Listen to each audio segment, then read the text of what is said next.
Hey everyone, welcome back to National Park After Dark. We got another Trail Tales for you, and I feel like it's been a while. I hope everyone liked the interview with Tyler last 2 weeks ago. I thought it was really interesting. I've never known someone who's gone through something like that before. So to talk to someone who was in one of those camps is really cool. I say one of those camps, I've met people who have been to wilderness therapy and enjoyed it, but to be in such a negative experience, it was very interesting. Well, can I just show you? Actually, this is so funny.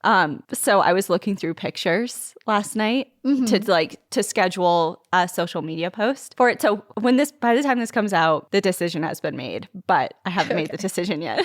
And I was looking through old pictures, and they're, of course, all college pictures. And I'm like, Tyler, I can't post any of these. And he's like, okay, let me see. Like, okay, this is Halloween, but like, no, Halloween is always like, who is that? Who's that? I can't even, it's not in the screen. You can't see it? Oh no. Oh, maybe. You should text it to me because it's really blurry for me. Like it comes off weird because I think it's on a screen. So, okay, I'm sending these to you right now because it's so funny. And he's like, Danielle, I can't condone any of these being posted. I'm like, okay, well, we don't take pictures together. So the most recent one we have is actually on a hike. So I'll probably do that. But that was also like 4 years ago. So I don't know. So, I'm like, it's that's either better than college was like 10 years ago at this point. Oh my God. Okay, first of all, I needed to lay off the tanning booth. So we all needed to lay off the tanning booth, but yes. Those poses also, hand on the hip. Your hair's still great though. Thank you. Yeah. Thanks. Very college photos. There's like an Entourage poster in the background of one. It's like, oh my God, like please. Amazing. Okay. Anyway. The longer you look at the details, the better these photos are. The first one is Halloween. I think I'm a vampire. I would say a vampire. There's blood all over me. Yeah, not a clean vampire. Like I just killed someone, obviously. Anyway, okay. Trail Tales. Trail Tales. We have stories today. Yeah, we do. Okay. So do you want to go first or? Sure. I'll volunteer first. Mine is titled Naked Ocean Rescue. Hi guys, I absolutely love your podcast and share it with everyone who will listen to me rave about it. In 2018, my brand new husband and I embarked on our honeymoon to Maui. There are tons of places to find an adventure on the island, and as a Midwest native, I was wanting to broaden my horizons. We had toyed with the idea of going to a nude beach while planning our honeymoon. What better way to celebrate our love than sitting naked with others next to the ocean? We ultimately decided on our last day there to just do it. Little Beach is where we resolved to display all our goods. It was a quick hike to make it there, across a public beach known as Big Beach, which was lifeguarded, and over what appeared to me as a mountain, but would realistically be classified as boulders. All while wearing sandals. All the rock on/in Maui is volcanic, so very scratchy and rough. After about a 10-minute climb, we finally made it to Little Beach. We picked a beach spot out and settled in. Immediately, my husband took his swim trunks off and went for a swim. I took more convincing. After half an hour to 45 minutes of watching him from the beach, I decided to go all in. I got naked and just basked in the rebellious choice to be naked in public. My husband completely enjoying the naked ocean. As I contemplated going in, I heard a faint, "Help!" I looked around and couldn't find anyone who seemed in distress. No one around me seemed to need assistance. I heard it faintly again, and my eyes were insistently scanning for my person. As I started to get worried, suddenly, I see my husband surface and head to shore. Noticing he was okay, I was breathing a sigh of relief. When about 20 yards out into the ocean, I see a man who is clearly concerned but not panicked, yelling at his partner he needed help. I, of course, run up and ask if she's okay. My husband sidled up next to me as she explained her significant other was caught in a rip current. She herself was not a strong swimmer and wanted someone to run to the beach over Big Beach. That would include the climb and running in the sand all the way to the lifeguard station, which we just didn't have time to do. So hurriedly, my husband dove in to rescue the man in distress. Looking back now, we both realized this wasn't the best idea. He is a stronger swimmer than I am, and I quickly made it to the man as they tried tried to figure out the best way to tow the stranded man in. My husband kind of hoisted the man onto his back and swam back to shore. It's quite the sight to see a naked man stand up, carrying another naked man out of the ocean. Everything ended up being fine. No one was hurt, and we went on for another hour or so at the beach, trying to not awkwardly make eye contact with the other couple. Long story, I know, so thank you for reading. We have since decided we would love to go back. Now with 2 young children, that would be an adult-only trip. Again, love the podcast and watch your back. Love, Holly. A naked rescue. A naked I've never rescue. seen anything like it. Hey. I hope you guys are friends now, honestly. Like, or you run into each other on the beach, like when you're back there for the naked nude beach. You're like, wait a minute, I recognize you. Didn't I? Have you ever been to a nude beach? I have. Yeah. Have me you? Too. Mm-hmm. Were you naked? Well, I was, okay, so Natea and I were in Ibiza, and we went to, obviously things are different in there anyways. Like topless is like normal. Yeah. So we went topless, but I don't know if it was technically, like there were people who were nude, but like it was so busy. There was like restaurants like overlooking the beach and like all, like it was not like a typical secluded nude beach. So we went topless, and Natea got stung by a jellyfish when we were in there, and we were naked. Ow, that sounds awful. It was on her arm, thankfully. But not her tits.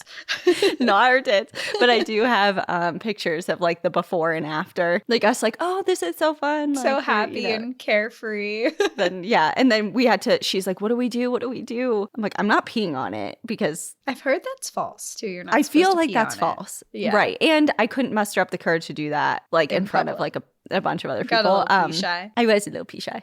But so she went up to the restaurant, and they gave her some like I want to say it was like oil and vinegar or something. I don't know what the hell they gave her, but it worked. Oh, cool. Yeah. Much better than pee. Where was your nude beach? I've had a couple experiences on nude beaches. So my first one, I guess I've been to quite a few nude beaches, but okay. my first I'm like, should I experience settle in or? My first one that I ever went to was actually on Martha's Vineyard. And I was warned that it was a nude beach, and I was like 17, I think, maybe 18. And we went out there with a group of friends, and we were standing, and I was like, all right, my first nude beach, like just prepare. You're going to see naked people wandering around. There was no one on the beach. No one. We were the only ones there. And we had clothes on because we're 17, like you're a little modest. And we were with like other boys that were in our high school. Like we're not going to take our clothes off. No. And so we're there for like a few hours, nothing. We were walking along the beach at one point, and we walk behind, we're coming up. It's a big cliffside, and there's some big boulders on the beach and stuff. And we walk past the boulders, and right on the other side is just this very large man standing there, taking advantage of it being a nude beach. And I was just like 17, like, oh my God, was not expecting that. I had decided we were alone. I was not going to see anyone.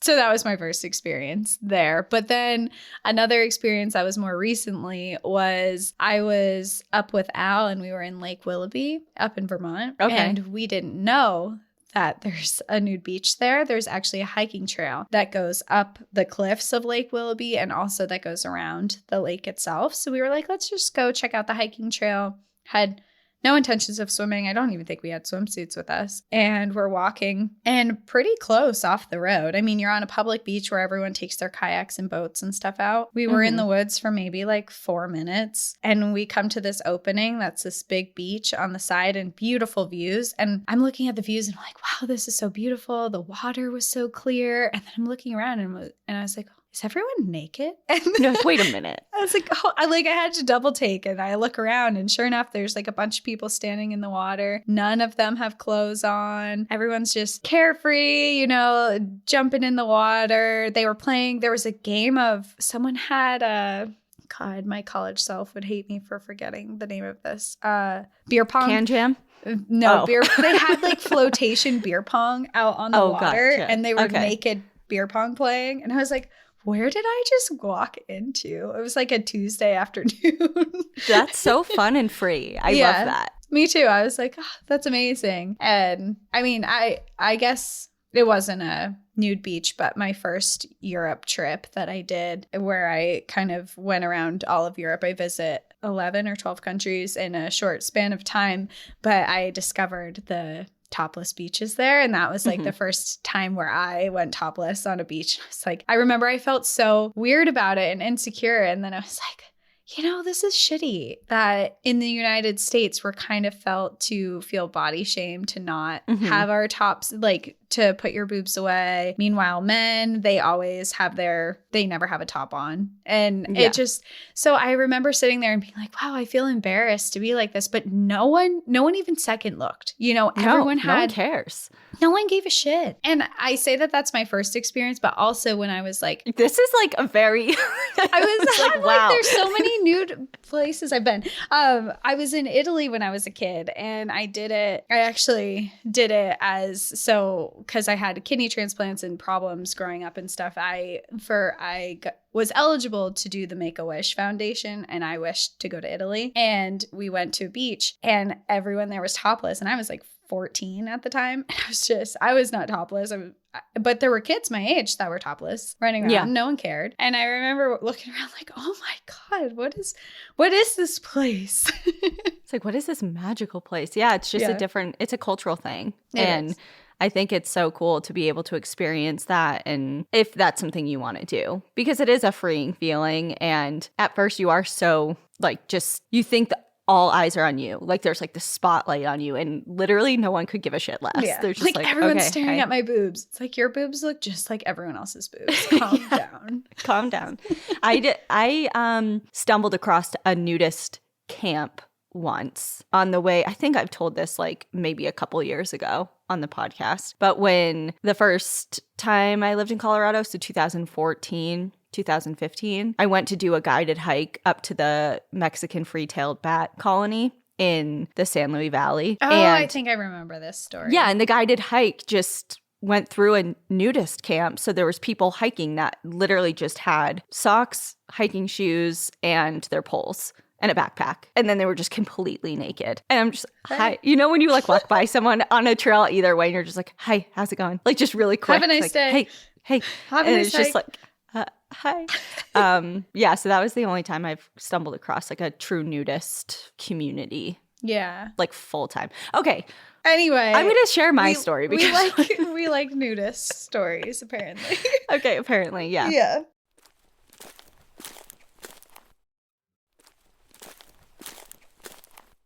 My first one is titled, Not a Trail Tale, but I do work outside, so maybe that counts, LOL. Howdy, y'all. My name is Em, and I go by they, them pronouns. I started a new job at the beginning of the year, and it's been stressful. And for some cruddy, unbalanced karmic reason, my family has been dealing with a shitstorm after shitstorm this year. I moved away from home, Florida, to Virginia a couple years ago, which has made me feel incredibly helpless as they are dealing with historic flooding, the death of my grandma, being displaced because of said flooding, financial struggles, mental health issues, etc. I landed a cool position at a university here at the beginning of the year as the plant health specialist for the landscaping department, taking care of all these pests and diseases that may afflict the landscape plants. Finally, big kid career shit. My commute sucks, which adds to the stress of work, but I've managed to listen my way through all of your episodes in a couple of months. While my job is awesome, it's incredibly stressful because I work with an entire department of Yee County men who have no idea what my job really is and expect me to do all the same things that my predecessor did, aka destroying the planet and its biodiversity with dangerous, poisonous chemicals. Not my style and not on my watch, motherfuckers. I like your style. I got to the signs/no such thing as coincidences Trail Tale episode a little bit ago, and I decided, frick it. Let me ask all my dead relatives in this magnificent universe of ours for a sign. So I did. One morning, driving to work and crying, and most likely hearing some horrible breaking news headline on NPR, I said, okay, universe, I really need a sign that everything will be okay. And I waited all day long. And the universe, well, she said nothing. Thanks a lot, I thought. I was feeling desperate and really needed an immediate response. I thought, okay, let me try again. Maybe she was just sleepy because it was like 4:30 a.m. So the next day while driving home, I said through tears again, okay, universe, I really need a sign that everything will be okay. The whole while I'm thinking I don't know what it is the sign should or could be, but I'll know it when I see it. So I put on my best patience pants and let go. The next day, I was scouting for a certain kind of pest that attacks a certain kind of plant because they've all been declining and I can't figure out why. Most likely just the changing climate and they're not happy in Virginia anymore, but it's fine. Climate change isn't real. Laugh my ass off. Sarcasm.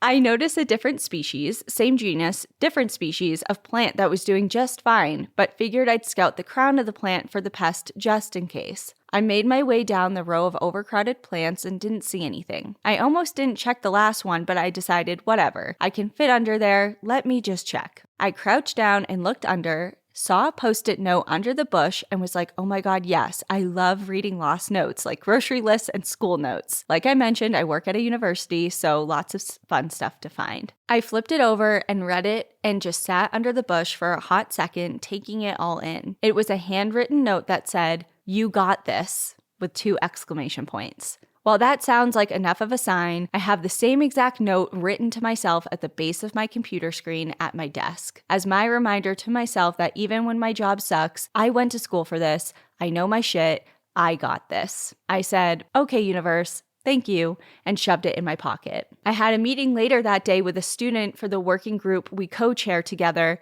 and they confided in me that they had a huge presentation coming up and were really worried about it. They then said, I don't got this. And I thought, but you do. I whipped the note out of my pocket and handed it to them. I told them, I asked the universe for this earlier and she delivered. Here's your sign now that you got this. While it wasn't a sign that everything will be okay, I do fully believe that I got it. I'll be able to handle anything thrown at me. And while that's scary, it's still reassuring. I decided to leave a note in one of the gardens for anyone else wondering if everything will be okay, and I really hope someone stumbles upon it. Anyways, that's my story. Attached is the picture of the note where I found it, and my own note to self that sits on my desk. Thanks for reading, thanks for the awesome podcast, and for keeping me company on my ridiculous commute. Remember to enjoy the view and make sure to check under all the lilacs for signs from the universe. She may have hidden it under the last one. M. I love that story. I just love that they shared their message with someone else later on, too. It's all about passing it along.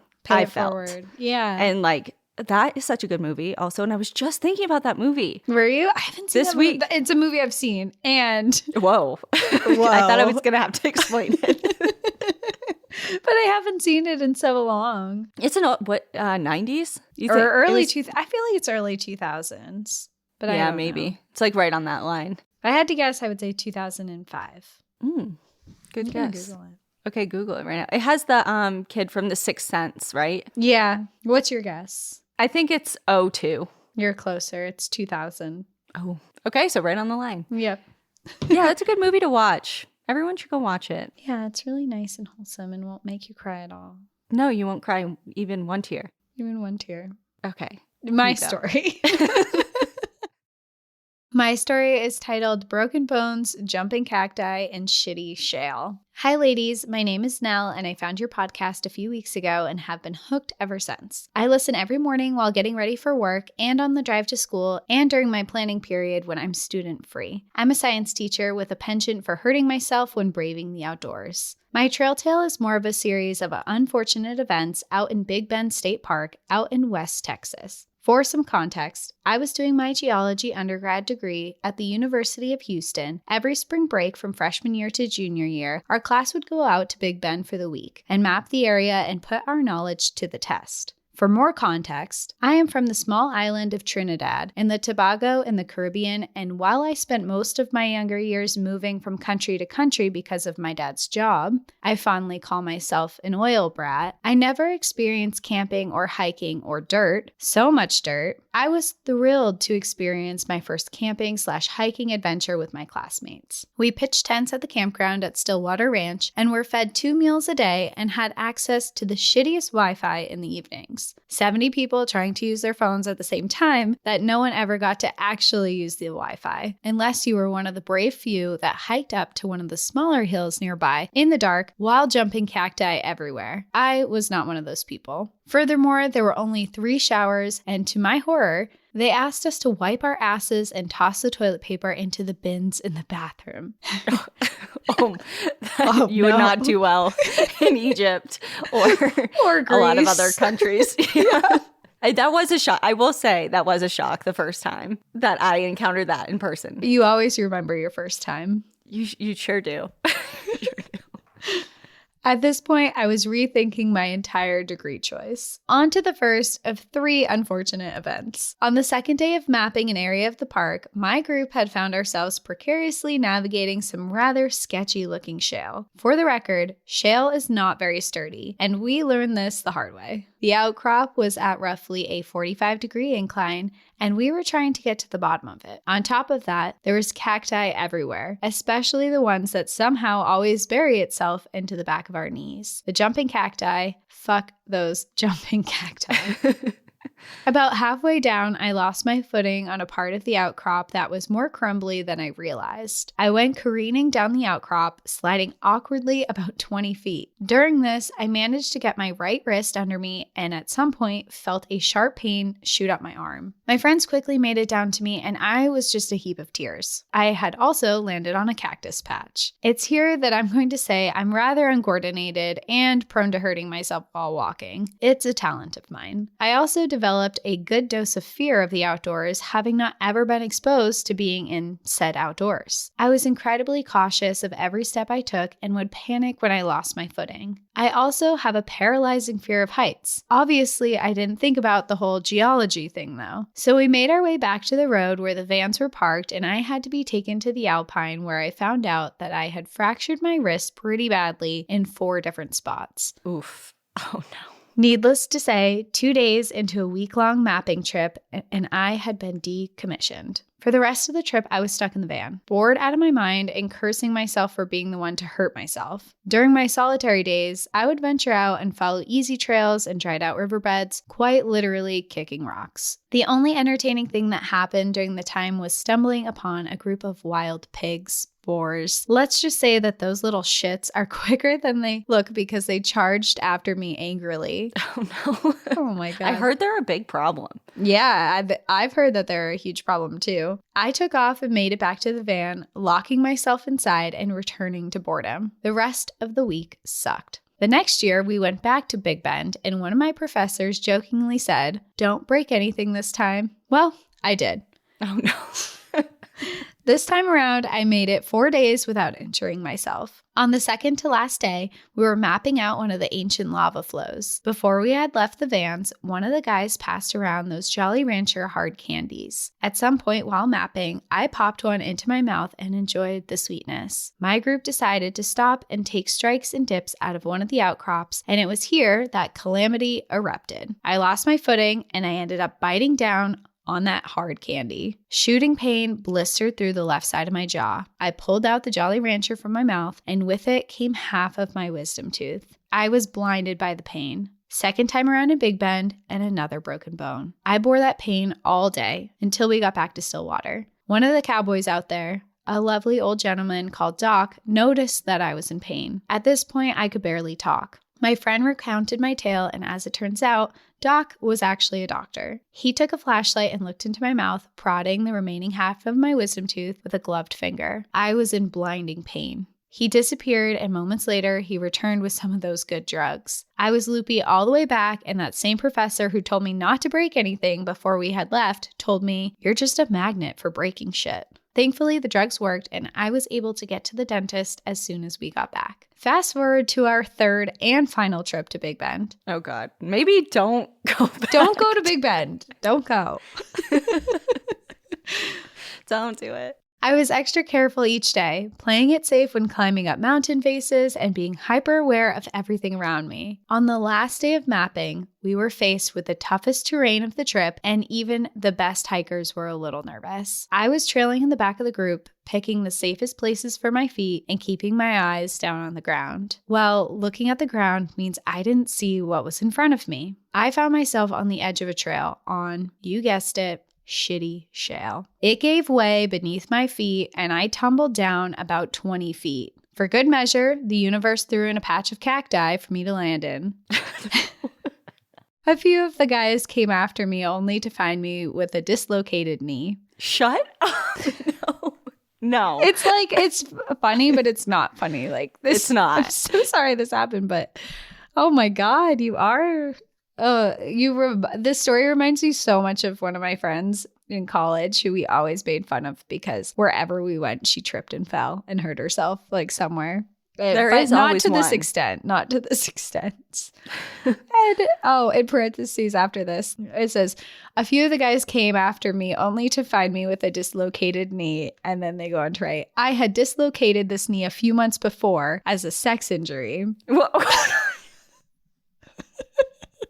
No. No. How do you dislocate What? your knee during sex? Yeah. What position were you trying What? to maneuver? Yeah, we need details. Yeah. It can be I love outside it's the like, podcast, but we would yeah, still no, like yeah, to we know. won't share. I dislocated my knee. It's like people recounting like old like war injuries. It's like, just an old sex injury. An old sex injury. Don't hang from the ceiling off that swing by your legs anymore. There's got to be some sort of like, suspension. How do you dislocate? Don't you dislocate something by it being like popped out? Like pulling the... Yeah, who the fuck pulled your leg that hard? The first thing I think of is like ropes, like, in bondage and stuff. Oh, yeah. Maybe. But I feel like that's not, well, yeah, maybe actually. Oh, yeah, you're right. Let us I don't know. know. We won't go down that trail, but we're thinking about it, just so you know. Anyway, back to your dislocated knee. On the trail. On the trail, not yes. during your sex story. One of the guys had me bite down on a belt and he popped my knee back into place. I literally thought I would die from the pain in that moment. They carried me the rest of the way back to the vans and I was greeted by that smug professor who shook his head saying, "Who wants to go to Alpine? Nell's done it again." Thankfully, we left Big Bend the next day and I was able to take care of my knee properly. I went back to Big Bend one more time after these mapping trips and thankfully, my string of broken bones had come to an end. I was fortunate enough to be part of the volcanic research team that analyzed a series of ancient lava flows in the park. Maybe I had bad luck with the mapping classes because thankfully, this last time I made it the whole trip without breaking / fracturing / dislocating something. Thank you both for the laughter, the stories, and the chance to share my tale. Now. Well, now, congrats on you for you just didn't give up. You didn't. You persisted. 4th time's the charm. Ian used to always say, bad things come in threes. Like it's always It's true. 3 things. I've heard So that. you went through it, you got to your 3, and now you're free. You got 2 or 3 and now you're free. I like Yeah. that. There you go. Okay, my second story is titled Moose Are Real. It might just take a 9-hour drive, a seaplane, and 40 plus miles of hiking to find them. We'll see about that. We'll see. Sounds not worth it, but I'll give you a shot here. Hello, you have been my go-to binge listening podcast for the past several months. I've talked it over with my husband, and after hearing a handful of trail tales and the two of you mentioned moose aren't real, it was time for us to share our tale. My husband, Kevin, had been obsessed with the idea of going to Isle Royale for years. 2019, Lisa, decided to plan a backpacking trip for his birthday. We are Michiganders, but live in Grand Rapids, which means Isle Royale is 500 plus miles away, so it's a pretty big trip to plan. Now, at the time, I had been on all of one backpacking trip, and he had been on none. We bought our packs early and went hiking often with our bags weighed down and our planned hiking shoes on before the big trip. This trip was much harder than either of us expected. It rained almost the entire time. The bugs were terrible. I have asthma and type 1 diabetes. Luckily, I wear an insulin pump and a continuous glucose monitor. I ultimately had to stop my insulin delivery altogether and constantly take hits from the honey bear I packed for sugar lows. Kevin grew up with his family being very into moose. What? Okay. They are active members of a moose lodge and have extensive decor throughout his childhood home. His greatest wish was to see a moose in real life, and he was dedicated to the cause. What is a moose lodge? Do you know? Is it like a hunting cabin? I guess. It would be my first thought. Like moose hunting. Well, the first thing I type in is Moose Lodge, and Loyal Order of Moose comes up, and it's a fraternal and service organization founded in the 1800s, headquartered in Mooseheart, Illinois. There's a lot of moose like charters and organizations. People really believe in moose. Yeah, I feel like, okay, I'm going to go down a rabbit hole, but okay, I'm unsure of what the Moose Lodge is, but we get that Kevin is like really into moose. We had planned to through hike Isle Royale from Rock Harbor to Wendigo on the Greenstone Trail. With our hopes high for moose sightings, early on we were spotting scat and antlers along the trail. The next day, Kevin spotted a moose across one of the inland lakes that was blurry to the eye and definitely had Bigfoot vibes on believability. I love that. On the next day, I stopped hiking and told Kevin to stop too, saying something along the lines of, "It sounds like a toddler is falling down a hill." And suddenly, right in front of us, a moose runs down a hill, full steam ahead, and keeps on going. We were in awe and unable to get a good picture. Excited for the first true moose spotting, our journey continued. The next night, after a lot of rain, we slept as soundly as we could. Isle Royale has designated camp areas, and there were a handful of other hikers nearby. The next morning, some of the hikers greeted us, enthusiastically asking if we heard the moose that was right outside of our tent the previous night. Kevin was floored. How could we have missed that? The hikers took our contact info and sent us the video when they got phone service. I can't for the life of me find that video. Well, Suspicious, I'm just saying. Day 5 finally came and Kevin was feeling defeated about missing the close moose encounter. We had finished the hike, but I could tell he was feeling a little down. And that's when we heard a splash in the nearby river of our campsite. Kevin ran to see what it could have been, and sure enough, a young moose was playing in the water and splashing around. It could not have been a more majestic view. Happy, exhausted, and definitely smelly, the trip was finally coming to an end. Thank you for all of the work you do, compiling your research and telling stories. Best, Lisa and Kevin Peterson. His wish came true. His moose dream came true. Saw moose, allegedly. Yeah, the video disappearing is like a little suspicious, but we are happy for you regardless. I know. And I will say that she did attach some pictures of the moose in the lake. So I'll post them. Oh, cool. Yeah. You guys can be the judge. I did see, so up at my house, right near us is this Class 4 road, and I was walking Tucker, our dog, on it, and I found these huge moose prints, and they're very close to my house. So maybe I'm one step closer to seeing a moose in New England. Maybe. You're so close. You're so close. And it reminded me in that story when she was saying that like the other campers got footage of the moose near their tent or whatever. Mm-hmm. I mean, do you remember when we were in Alaska and we were camping? And so there was the mother moose, and I think she had 2 babies with her, but she laid down. She was right in our campground, and she laid down, and you couldn't see her unless you had followed her, like when she was standing before she laid down. You had to really look. You had to really look, and there was I think it was like a grandmother and a grandson. Oh my God, that were running literally directly towards them. And there was like a group of maybe like 7 or 8 of us that were watching from a distance. And we're trying to be like, hey, stop. You're going to just run directly into this mother. Like I was like, I have to look away.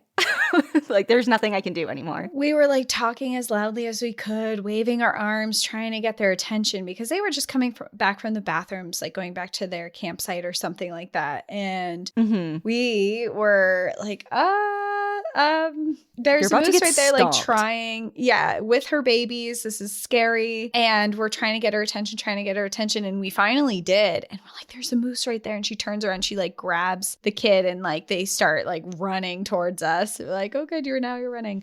But they were fine. Nothing happened. But the moose seemed pretty unfazed that anyone was there anyway. But they were walking so close to them and it was this little kid that was like zigzagging and like running Yeah. back and forth and like just so excited that we were just so nervous that right next to a baby moose. And Yeah, that was And its mom. that was a moment that I thought was going to turn bad. yeah. He was barreling right, like almost on top of her. Yeah, he was probably like 5 feet from her, but she I was was like, in "Oh." grass and he was like right outside the grass. Yeah, Yeah. that was scary. We have like a personal antidote for like every one of these stories. I know. today. All these are like written for us. And this next one is also we can also relate to because it is titled Trail Tales from South Africa. Oh. Why I thought Americans were so dumb and why you ladies have completely changed my mind. Oh, well. We'll see. Hello, beautiful ladies. I have just listened to Trail Tales 25 and was finally prompted to put fingers on the keyboard to send in my story. I hope it whets your appetites for your upcoming trip to South Africa. I'm Cindy and live on the beautiful south coast of Australia in the town called Nowra. Nowra? Sorry if I mispronounced that. Nowra. Is it like Nar? Like Nar? Nar. Nar. Nar. No, it's Nowra. Oh, okay. Nowra. However, I was born and grew up in South Africa. So super envious of your upcoming trip there. Wish I could be there to join you. So this is an older trail tale because our trip's over, but it was a lot of fun and we loved being there. When I was 19, I was studying hospitality management. And for the second 6 months of the second year, we were placed on a practical posting out in a location for the on-the-job experience. I was posted to Tau Game Lodge. Tau means lion, which is a luxury safari lodge located in Madikwe Game Reserve. Madikwe Game Reserve. Sorry if I'm mispronouncing all these. I'm trying really hard.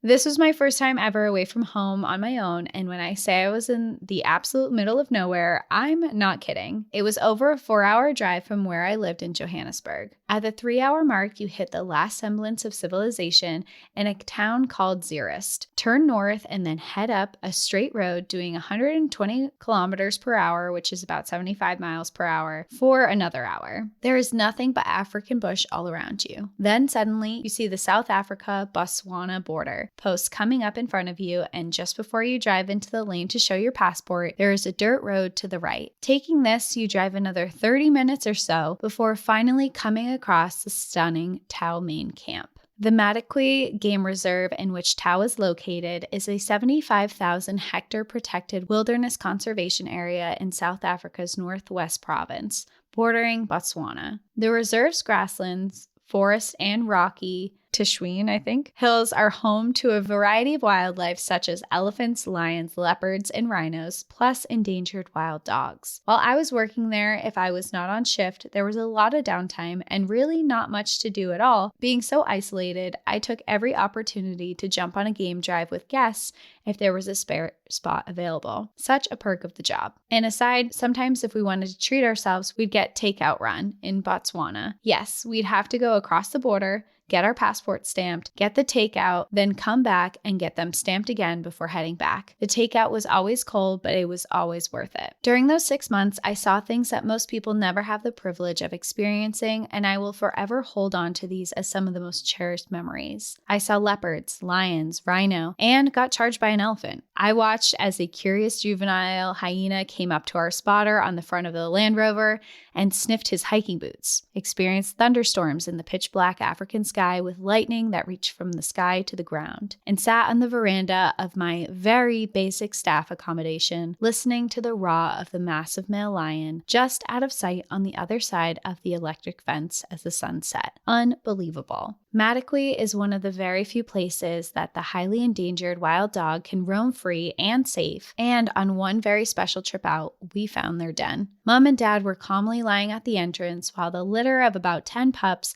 tousled and played around them. When we stopped the Land Rover to watch this spectacular scene, the curious and playful pups came over, one even lifting its leg and peeing on the tire of the vehicle. And then, with one yip from the mom, they all went running back to safety of the den. Magical. My then boyfriend, now husband, was able to come up and spend a few days with me at the lodge in the gorgeous guest accommodation. Another amazing perk. We were able to go out on a sunset game drive and jump on with an American couple. The Land Rover has 3 rows of seating that ascend like the theater seating behind the driver, so you can take up to about 12 people, but on this drive, it was just our guide, the American couple, and us. They sat in the row directly behind the driver, and we sat at the back. All the Land Rovers go out at the same time but take different routes.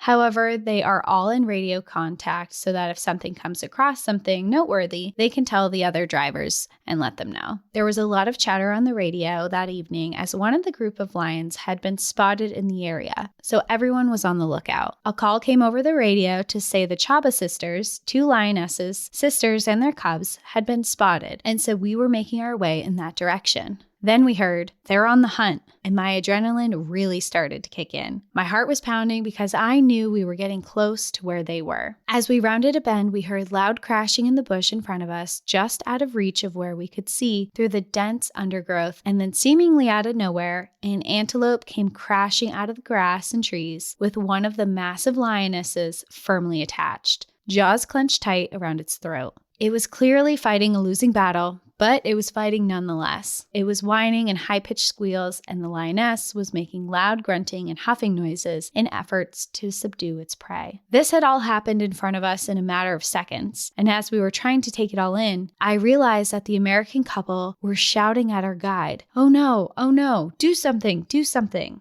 and pushing at his shoulders from behind, encouraging and imploring him to get out of the vehicle to go and rescue the antelope. "Make it stop," they cried. Well, I was incredulous. Here we were, witnessing Africa at its most raw and primal, its most authentic self. The circle of life, survival of the fittest in front of our eyes, and they want it to stop for a Disney ending. I thought, oh my goodness, dumb Americans. Our guide was very considerate, just moved our vehicle on, as obviously that well-being of our guests is the most important. But my boyfriend and I were disappointed to have such an amazing experience cut short. I have to say I've held on to that "oh, dumb Americans" prejudice for a long time, with no interest whatsoever to ever travel over there until I discovered you incredible ladies. I have learned so much listening to NPAD, expanding my thinking in ways I didn't even know I needed to. Have come to love history and social activism, and now have the burning desire to come and experience all of your incredible outdoors has to offer. Thank you, thank you, thank you. I hope one day I'll get to show you ladies around my neck of the woods. Love you both, Cindy.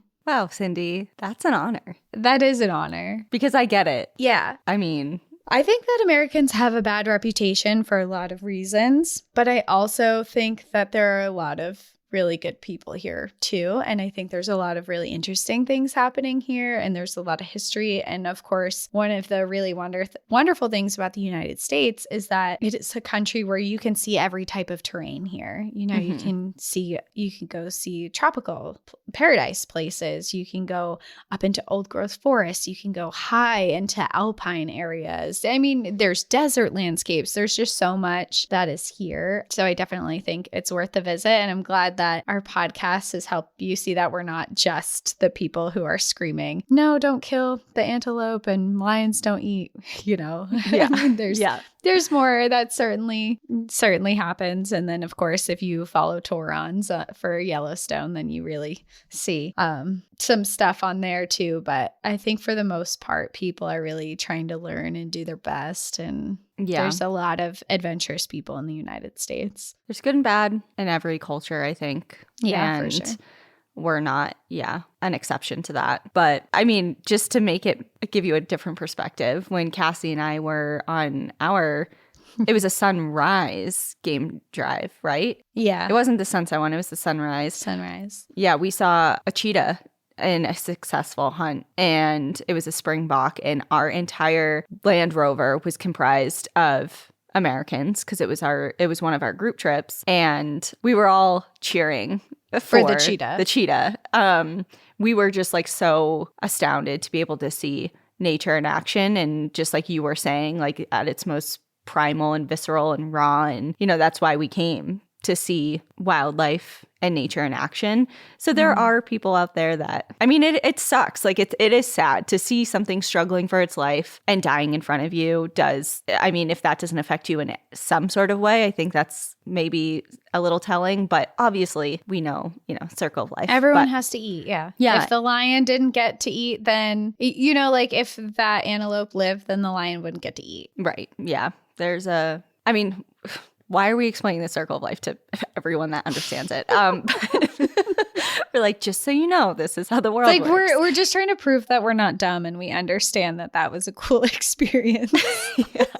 Like, we're not dumb Americans. Yeah, but there is, I mean, we see it all the time also, like with being in places that are heavily tourist centered, like big tourist destinations, not just with Americans and, you know, foreigners coming to our parks, but also vice versa. Like we're often guests in other countries. And I think people make weird decisions and judgment calls no matter where you are, that you're just kind of like, what is happening? What is going on here? But speaking of big tourist destinations, my last story has to do with my favorite park, which is Yellowstone. Oh, okay. Okay, it's titled A Yellowstone Employee Trail Tale: Wolves, Adventure, Danger. Ooh, oh my. Hi, friends. I want to thank you so much for your amazing show, which pulled me up out of a hard place in my life and made me remember who I am. I was really fortunate to spend a 6-month season working for the Yellowstone Employee Recreation Co-op. The co-op is funded by all the concessionaires and the National Park Service within Yellowstone, and our whole job was to take employees out to enjoy the park on their days off. It was a tremendous gift. I have so many stories from that summer that I want to share with you all, but this one feels extra special. I worked and lived in the Canyon Village in Yellowstone, right by the Grand Canyon of the Yellowstone River. My coworkers loved to fly fish, and while that wasn't my cup of tea, I always was down for a hike and a trail beer. So one day after work, we all set off on a short hike, maybe a 2-miler, to a little pond near our office. The trail twisted through thick pine trees, giving me occasional peeks at the surrounding mountains and the promise of the lake at the end. The whole place smelled like a mixture of pine and adventure. So there I am, soaking it all in, when we all see this critter moseying down the trail ahead. At first, we figured it was your regular coyote. Nothing too out of the ordinary for Yellowstone. The coloring and size seemed right, and usually coyotes would scamper off as humans approached. I was enjoying the moment, you know, just happy to share the path with some wildlife. But as this 4-legged friend got closer, something felt off. It was bigger, beefier, and had this swagger that said, "I'm not your average coyote." That's when it hit me. It was a wolf, a wild Yellowstone wolf, and I was just standing there, taking it all in. We were standing on an established trail in the middle of a valley. There was no place to go, no place to hide. Our best bet was to be still and uninteresting. As the wolf got closer, instead of bolting into the woods like I expected, it started circling us. I couldn't believe it. A real-life wolf doing laps around me on a hiking trail. It was like a scene out of a nature documentary. We locked eyes for a beat, and as she continued around me, I just held my breath. She was so beautiful and strong and so curious and unbothered. After finishing its mysterious circle dance, the wolf casually strolled past, like our encounter was just another day in the office for her. There I was, left standing, grinning like a fool, realizing once again why Yellowstone is this untamed wonderland. It was a wild reminder that in these woods, you never know what kind of awesome surprises Mother Nature's got up her sleeve. Someday I'll write in again to tell the story of a bison running into my van, or me drunkenly running into a sleeping bison with my body on the trail. But for today, this is enough. Working in these kinds of jobs isn't lucrative, but I really encourage your listeners who are young, single, and free to consider working in the parks. Whether you're in a job like mine or working as a waiter or a housekeeper, getting to live in a national park is something you'll cherish for the rest of your life. Enjoy the view, but it's not just a coyote, Candy. I love that story. That's a really cool story. And what an experience. I also love the last message of just, if you're able to and you can, just go try and live in a national park. They're magical for a reason. Yeah, just do it. I have so many, I wouldn't say I have so many regrets about that, but my two of my regrets was, number one, when I was in college not doing a study abroad semester. That was such a stupid mistake. I wish I did. I was just caught up in other things. I thought I would be missing out on like life on campus and my friends, and looking back, it would have been a great opportunity. I had a couple friends who did it, and they look back on that time like so fondly. And number two is when I first came out here and I was working at the Wolf Center, I also worked part-time at a local brewery in Woodland Park. And one of my coworkers had come back, like she was like in her 30s, and she had always just kind of come back and just worked when she was back in Colorado. Yeah. But she bounced around and she would do seasonal jobs in the parks. So in the winters, she would go south. And then in the summers, she'd go up into the like, out west areas and just do like she had just done like Candy said, like a housekeeper. She was just like a housekeeper. And then she did a waitressing job in another one and just like whatever she could find. She was just there for a few months and she was young. She was single. She had no attachments to anything at the time. And now she's, from what I can tell on Facebook, she has like a young family and she's more rooted. But I just know that was like the coolest experience for her. She did it for, I think, 3 or 4 years. Very cool. I know a lot of people have done stuff like that. I worked with people in the outdoor space who kind of just traveled to wherever their outdoor recreation activities took place in that time of year. Yeah. So it was kind of like head west, head back to the south, or go up north, whatever it was, whatever season allowed them to do what they like to do in the outdoors was where they would live. And I've known quite a few people who have lived that way. And I think it's a cool lifestyle. And if you can afford to do it that way and you have figured it out, then, and I say afford, but most people who do it are broke, but have created a lifestyle where they can afford to live that way. Right. Yeah. And even if it's just for a season, you get to have magical experiences like that. And I guess to tie it, because we've been tying each of these stories, this is a very loose tie, but let's see. Wolf things. On my vision board, I put a picture of a wolf for this year because I really want to see one out in the wild in Colorado now that they're here. I like that. So I'm hoping to encounter one on the trail or at least hear one. And I got my wolf plates, license plates. Oh, yeah. For Colorado. Yeah. I went to the DMV. Like, I didn't even need to register my car. I was good for like another year, but I'm like, I'm getting those. I need those plates now. That reminds me, I need to register my car. There you go. Good reminder. Yeah. All right. Well, that's everything that we have for today for our regular news feed. But if you are on Apple subscription, what did I say? Our news feed, our regular news feed. Oh, this is kind of like the news, right? Our regular podcast feed. I don't know. Our regular feed. If you are on Apple subscriptions or Patreon, we have 2 more stories. Yeah. All right. Let's go share them. Everyone else, we love you. Enjoy the view. But watch your back. Bye. Bye.